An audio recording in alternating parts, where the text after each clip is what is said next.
everybody.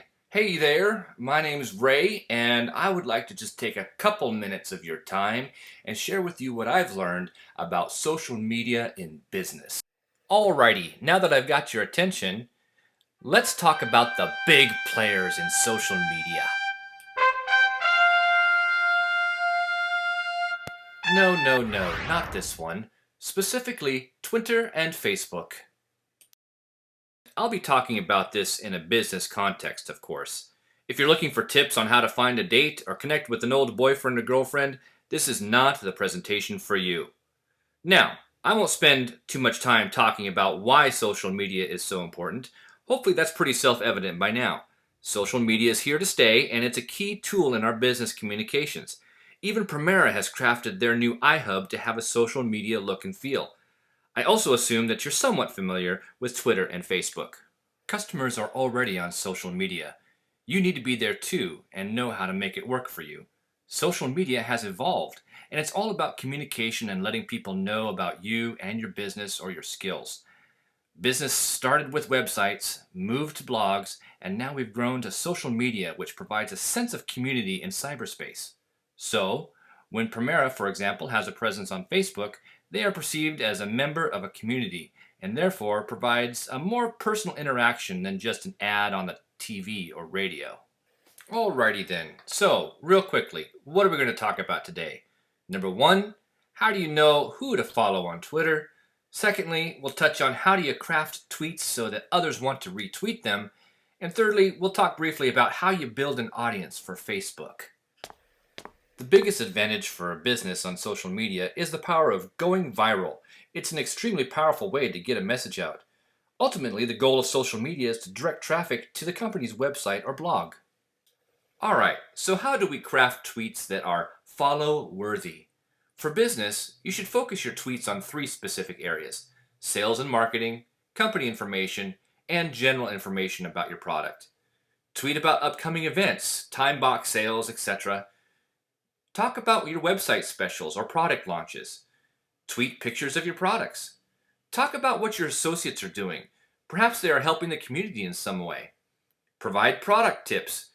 Ask your customer service people what people are asking about, and then tweet the answers. Tweet about the industry.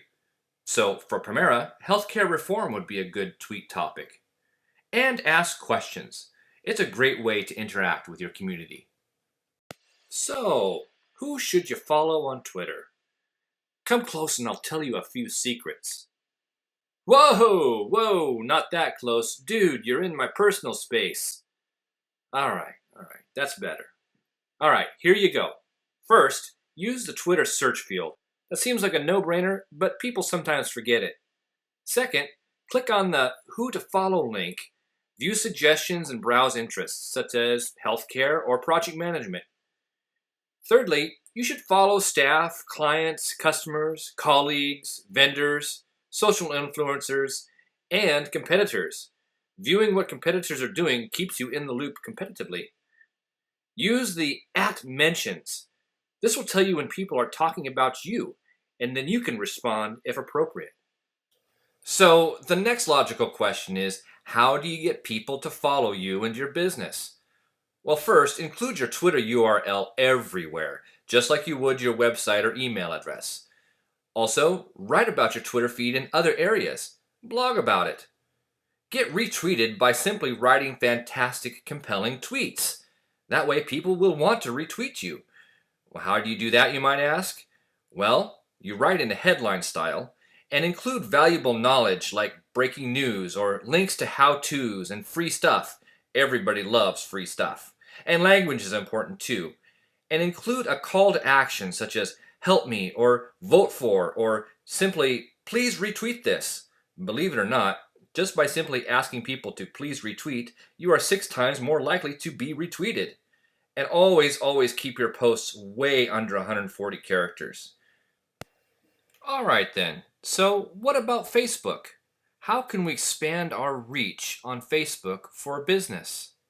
Well, first, you'll want to be sure you're using Facebook for a business. That means that you set up a separate business Facebook page.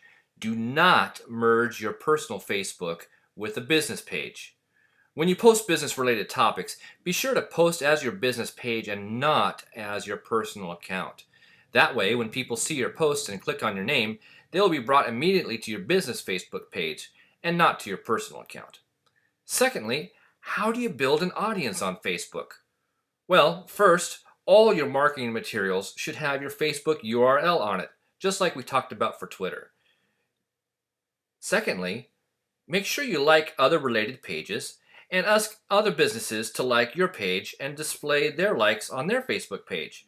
This is how networking works in social media. It's quid pro quo, so to speak. All right, I guess that kind of does it for my presentation. Thank you so much for watching. I hope you learned a few things. And before I go, I thought I would leave you with some of my awesome dance moves. You have seen nothing, just a way to argue, big problem.